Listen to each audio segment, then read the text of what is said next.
ప్రజలు మెచ్చుకునే పరిపాలన దేవునికి సేవ చేయమని చెప్పి ఆయన పంపించా. ఈ రోజు నెయ్యి అంతా కూడా మార్చాడు. ఏదైతే కర్ణాటక ఫెడరేషన్ నందిని ఉందో ఆ నందిని నెయ్యి కొన్నాడు.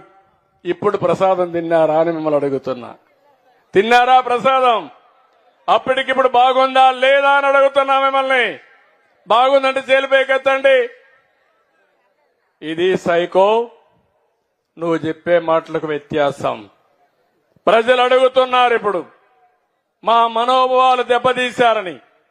మనోభావాలు దెబ్బతీసినప్పుడు నా సిరకు నెయ్యి తీసుకొచ్చి కల్తీ నెయ్యి తీసుకొచ్చి ఇష్టానుసారంగా చేసి క్షమించడానికి నేరం చేస్తే వదిలిపెట్టాలని మిమ్మల్ని అడుగుతున్నా. వదిలిపెట్టమంటారని మిమ్మల్ని అడుగుతున్నా. నంగనాచిగా మాట్లాడుతున్నారు ఇక్కడ.